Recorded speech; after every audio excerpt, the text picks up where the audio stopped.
Good morning. Good morning. This is Tenacity Speaks TV. I hope everyone is having a phenomenal day. I am doing well. Thank you.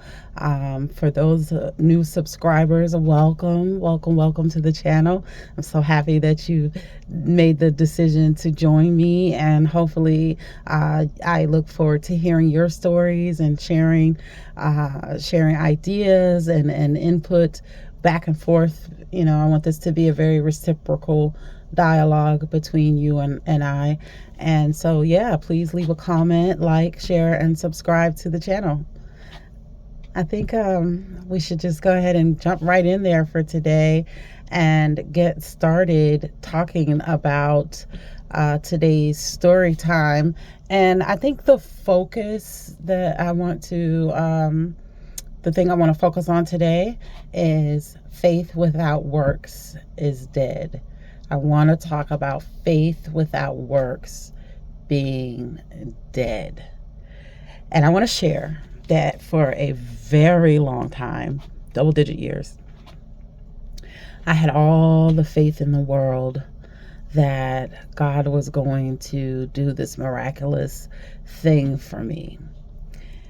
And what I wanted was my marriage to be restored. I believed wholeheartedly that God could and would, if he just wanted to, heal my marriage. And for all the faith that I had that my marriage would be healed and restored, the one thing that my marriage lacked was the work, right?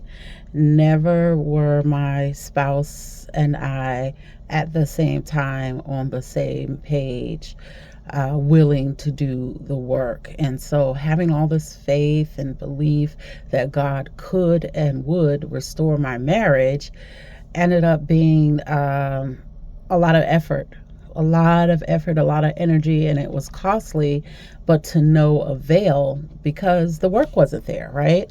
I wasn't doing the work. He wasn't doing the work. We were not doing the work. And, I totally forgot about the scripture in James chapter 2, around the 16, 17 verse that talks about faith without works being dead. And I'm not going to quote this verbatim, but the scripture says that as a body without a spirit is dead, so is faith without works dead, right? And I could just go on and on about how it affected me to be in a marriage for as long as I was, 23 years, you guys, 23 years without doing the work. And yet I had this now I look back on it, naive way of believing, that God just would miraculously heal us. And God, for me, God is a miracle worker, and God can perform miracles and still does perform miracles. However, it has not been my experience that God overrides our free will, and that God has not been my experience that God, performs these miraculous efforts without our cooperation, at least. And my ex-husband and I, we were not aligned, we were not on the same page, and we were not wanting the same things. We did not both want our marriage to be restored, and therefore it was not. And so in a very real sense, it was a death. That 23 years was very much a grieving process, a very long process, one in which I went back and forth between having the utmost faith that God could and would heal us to very little faith at all, But at no point was there a concerted effort from both of us to just do the work. And so today, what I want to talk about is how I went from being this person full of faith, but zero work, non existent work, to being a person who my work matches my faith now. My effort matches my faith now.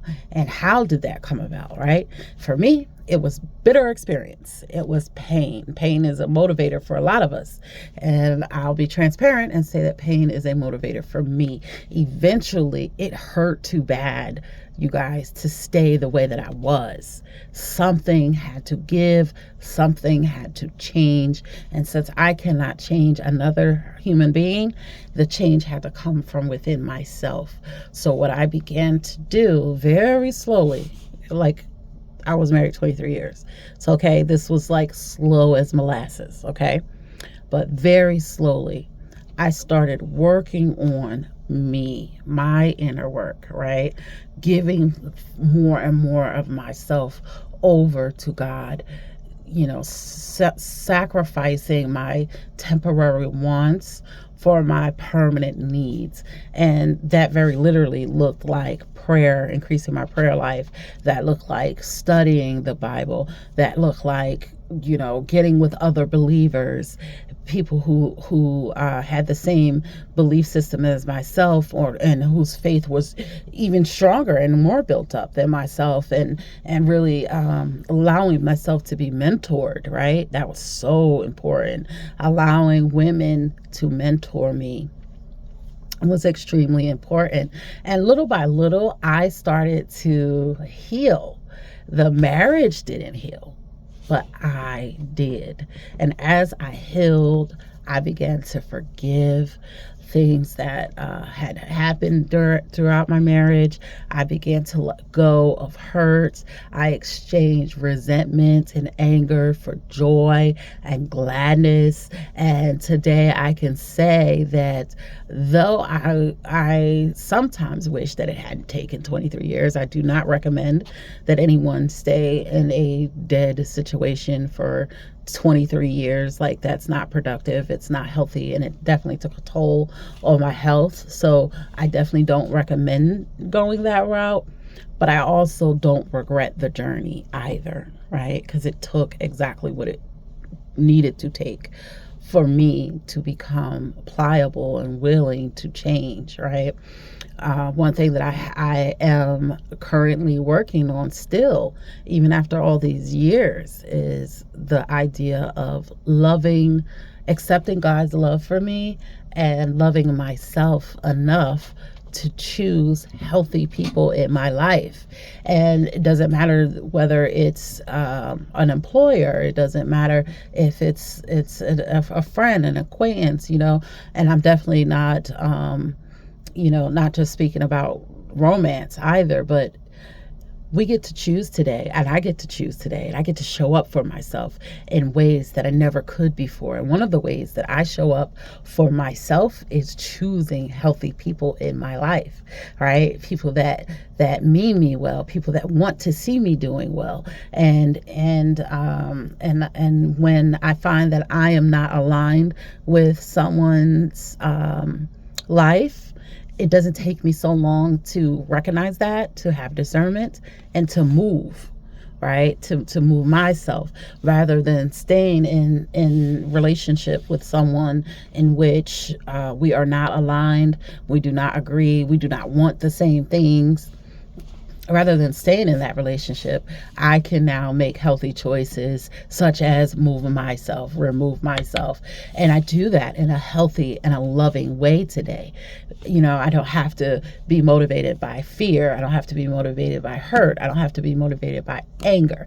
None of the above. I can, out of love, an abundance of love for God, an abundance of love for myself, and an abundance of love for the other party, I can remove myself, right? Because if I'm not aligned, with someone else, then I'm not doing them any good either. It's not always about what someone may be doing to me. It's also about how I show up for other people. And if I am not aligned with someone, with their way of life, with their belief system, with the things that matter the most to them, if I'm not aligned with them, then I myself am doing them a disservice. And so it's important to know when to move, and to know how to, and to know that you can remove yourself from unhealthy situations in a loving and healthy and kind way.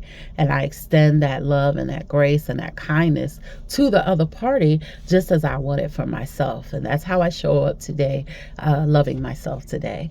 So faith without works, you guys, is dead. We have to do the work. It is not avoidable. I have so many more examples of this. I'll probably get into a part 2 story time. But for now, you guys, I'm going to say peace and love and blessings to everyone. Have a wonderful, fantastic day.